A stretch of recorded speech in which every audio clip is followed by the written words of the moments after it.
Hello and welcome to another episode of Many Worlds. Today we're going to be talking about farming. And not technical farming, not 10,000 items per hour farming, but basic farming. What we would do to set up to get the materials we need, to do the builds we want to do and go on the adventures we want to go on. I have a simple philosophy with farming. It's all about doing the least amount of work to get the items that we need. Let's head down into the basement. I'll show you some of the starter farms that I have. So we're in the basement below my base, and this is going to be an area where we build out a bunch of small farms that run passively while we do other things, or we'll build some small machines that help make our lives easier.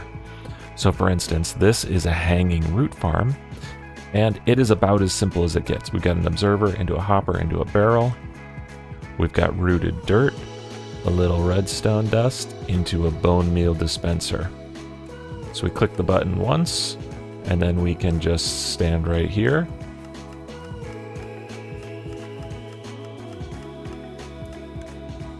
And crank out hanging roots. Now, there's better hanging root machines than this, but this one is simple, really easy to build, hardly need any resources to get it going.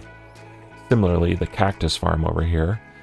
Now, if you go on YouTube and you search for cactus farm Minecraft, you are going to get some crazy cool designs, crazy cool, that produce huge amounts that can supply XP and bone meal, and oh, there goes a cactus right now. Oh, a little bit more. Okay, so I just need a little cactus for green dye. We might use cactus for decoration, but right now I just need it for green dye. So we've got a little 4x4 grid floating above the water here, and what happens is they grow up, they break on the fence posts, and then the water stream pushes them down over here. And right, this is a very simple design, but let's take a look at how much it's producing. Just from milling around my base, I've got 256 plus some. 4 full stacks and extra.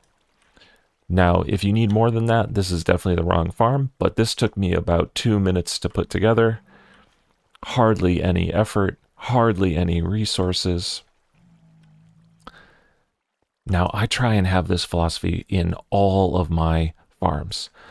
If I can do a little bit of effort, if I can do a little bit of work, and not have to build a giant complicated machine that takes me hours to put together and has to be maintained and can break or has to be on chunk boundaries or people can't use it in certain ways and they have to push buttons in a separate order. No, not for me. I like to keep it simple. So I think we should clear out this area here. Well, we'll just keep going until we hit a slime chunk. But we're going to build the most simple slime farm possible. So we've got quite a bit of digging to do. Especially since we don't have a beacon yet, but I do need slime for leads and sticky pistons. And we don't need a double chest full of slime. We don't. We just need enough to keep us in a constant supply of leads, sticky pistons, and maybe do some blocks for fun. So let's get digging.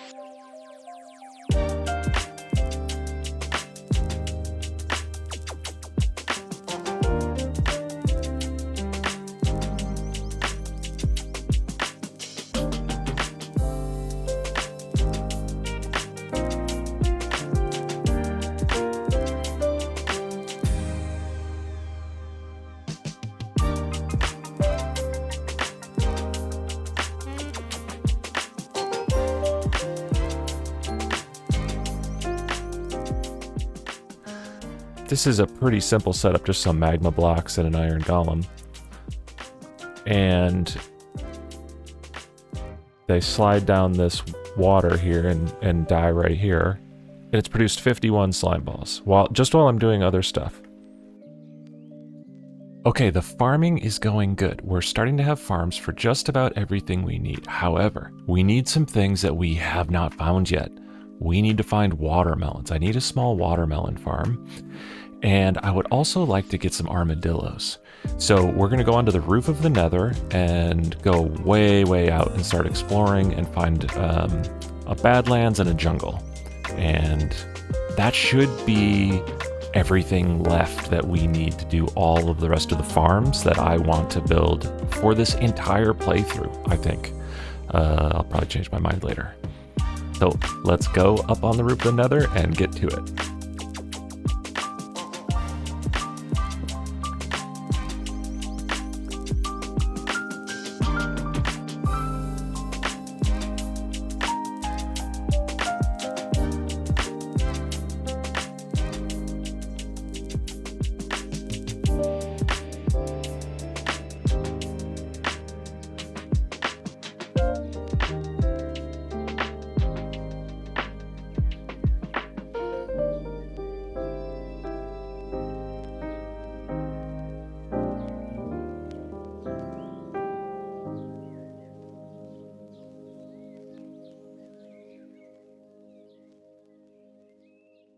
We have made some great progress, but we need to take a pause. There's something very important we need to do. We need to go and get some blaze rods. Let's do it.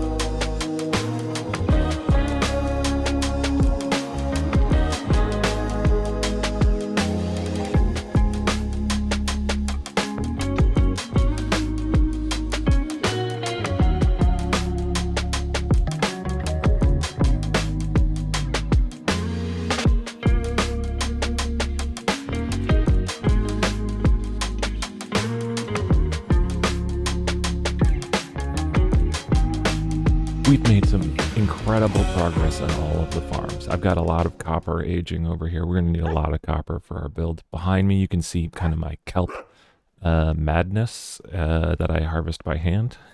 I find that the kelp farms that you build use a lot of resources, and it's much easier just to dive down there and replant. It takes about a minute, and you get your inventory is completely full of kelp. Let's do a quick overview of the farms and gardens that we have. We've got our netherwort, a ton of wheat, more than we need. We've got pumpkins on this side and melons on this side, and it might seem like an arbitrary or even kind of small amount of pumpkins and melons, but one harvest of this and one harvest of the melons is roughly one mending book. I actually end up with a little extra emeralds, but I can basically turn those into enough emeralds for one mending book without doing any extra work. We've looked at the carrots before. That's a great garden for me. My armadillos, I've been breeding with spider eyes. I'll show the spider farm in just a moment. Cows for leather. Up on the hillside here, we've got sheep, and the sheep farm has a little secret. The sheep farm has a pressure plate that they step on that occasionally shears them. So I've got almost 2 stacks of wool without even going in there. And I go in every once in a while and shear them as well. So those are kind of the garden and basic farms. Yeah, look at these melons. Look. Oh, and chickens. You know, I forget why I get chickens. What do we need chickens for? I'm not making arrows. I've got a skeleton spawner farm. I don't eat the chicken meat, although I guess I could instead of eating potatoes. But I'm farming them anyways. I don't know. We don't need a lot of sugarcane yet. We'll build like a real sugarcane system later. So let's go into the basement, the sub-basement, and look at the rest of the farms that we've got going. I did make a trapdoor for this, But the thing that I'm finding, and I was going to make it a complicated system, but I'm in and out of here so often that I just leave it open. So I'm going to probably change how that looks. Now down here, we've got the slime farm. This just spawns slimes while I'm doing other stuff around the base, my hanging roots. The bee farm, now we're going to need a lot of honeycomb because we're going to be waxing copper and making candles. So this is just 2 hives that I found in the wild. Neither hive is full of bees. It's producing more than I need. It's fine. I've got 517 honeycomb. The cactus farm we've seen. This is just like a wheat duper. You stand here and plant and it pistons and breaks. I don't know whose design this is. I think it might be Pixel Riffs, but I've seen this around in a few places. Just a big composter to make some extra bone meal. This is a mud farm. This is, again, not my design. This is okay. It just uses a lot of glass bottles.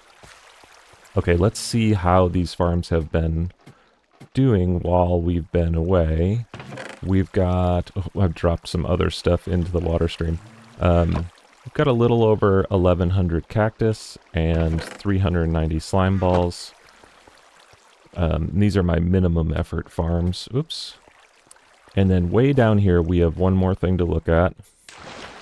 As to breed armadillos, there was, I need spider eyes. So this is actually a design off of YouTube for an experience farm, but I'm just using it to get spider eyes at the moment for a cave spider spawner. And I just kill them with a looting sword.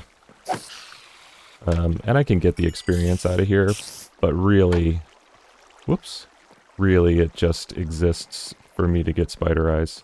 And the spider eyes, the armadillos, are important because there's one last thing to show. And that is the experience farm that I built. So I'm going to show you the experience farm. Now, this room, my potion room, has a secret.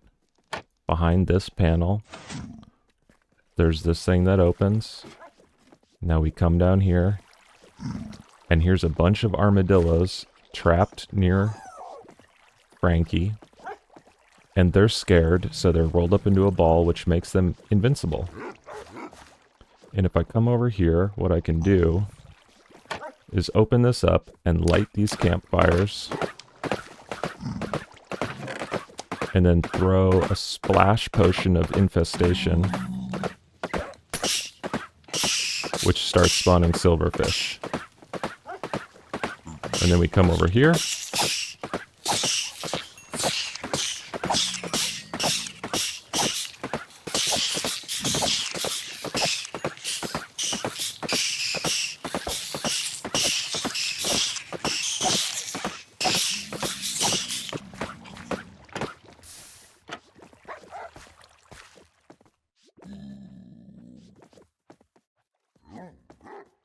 So that chaos, that is pretty effective as an experience farm, and it was totally worth going to get some armadillos to build it. Something about this farm is it's a bit tricky for early game because you need the splash potions. So you need gunpowder and blaze rods, and that adds a little bit of extra work. Well, that's going to do it for this episode. I hope you all had fun watching me go through the process of setting up farms for the items that I need a lot of.